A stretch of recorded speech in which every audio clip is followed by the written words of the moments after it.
In today's video, we will see two ways to insert serial number. These serial numbers will be auto-updated as soon as we will delete or add any rows. In fact, these serial numbers will be auto-updated as soon as any data will be deleted.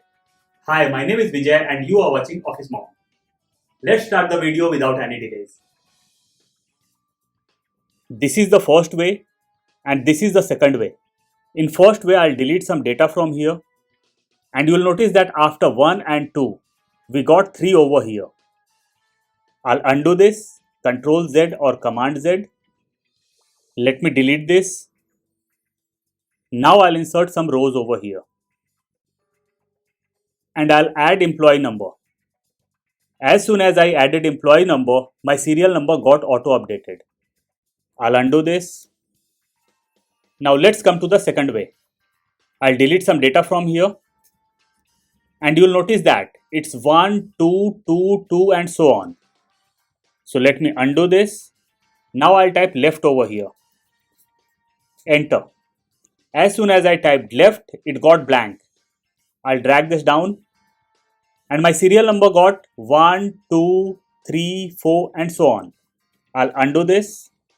And this time I'll type transfer out. Transferred out. Enter. And my serial number got blank. I'll drag this down and my serial number got auto adjusted. I'll undo this. Now let me delete this and I'll delete some rows from here. You'll notice that as soon as the rows got deleted, the number or serial number got auto adjusted. I'll undo this. Now let's see what's our formula or function. Over here serial number is blank. We will see the first way now. I'll select my data and will press Ctrl T. My table has headers. I'll do OK. And my data got converted in a beautiful table. I'll go on top and will remove filter buttons. Let me increase the size. Now I'll insert my formula or function over here and my function is plus or equal to subtotal. I'll select this. Over here we got a list of our functions. We are going to select counta or count A, comma, we have to provide our reference number. So our reference number will be employee ID. We will lock the cell, means we will press function F4 or F4 is to. We will select this once again, we'll close the bracket and we'll hit enter.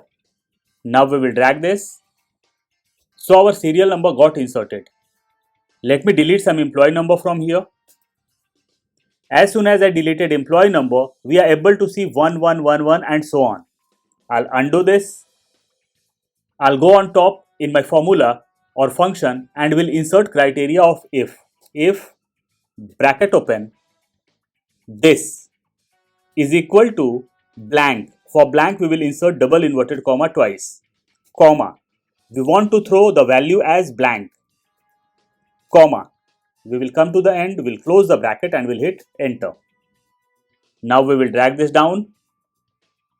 Now let's delete some employee number from here and you'll notice that it got blank. Ctrl Z. I'll make this smaller.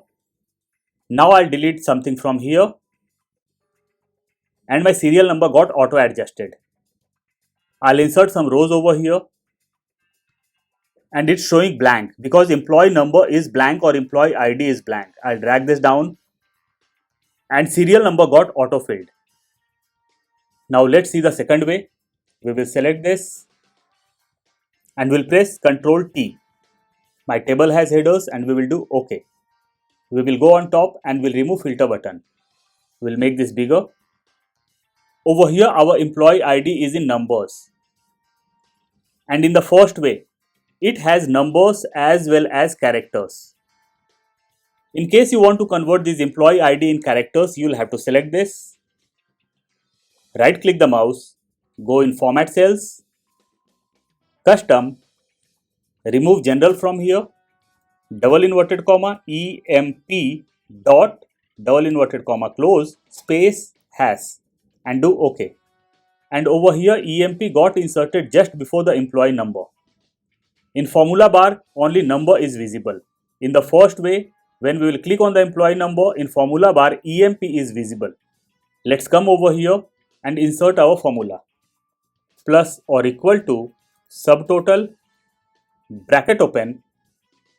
Last time we had taken counta or counte. This time we are going to take count, means number 2, comma, reference number. We will select this, we will press function F4 and the cell will be logged. Is 2, we will select employee ID once again, we will close the bracket and will hit enter. Now we will drag this down. I'll delete few employees ID from here and it's like 3, 4, 4, 4 and so on. I'll undo this. Now we will insert criteria of if just before our formula or function. If bracket open this is equal to double inverted comma left, double inverted comma close. We want it as blank, so we will insert double inverted comma twice, comma, if bracket open this is equal to double inverted comma transferred out, double inverted comma close, comma, we want blank once again, comma, we will come to the end, we'll close the bracket till it doesn't get white or black and we'll hit enter. Now we will drag this down and our formula got updated. Over here we will have to type left or transferred out to change the serial number. Left, enter, and serial number got auto updated. I'll drag this down and you can see after 1, over here it's 2. Control Z, Control Z. This time I'll type transferred out. Enter. I'll drag this down and my serial number got auto updated. Control Z. I'll make this smaller. In case I'll delete something from here, the serial number got auto updated. In case I'll insert something over here, it's showing 111 because employee ID is not updated. I'll drag this down and my serial number got auto updated. So these are the very simple ways to insert our dynamic serial number. I'm sure you must have loved the video. Please don't forget to like, share and subscribe. See you soon with a new topic. Till then, bye bye.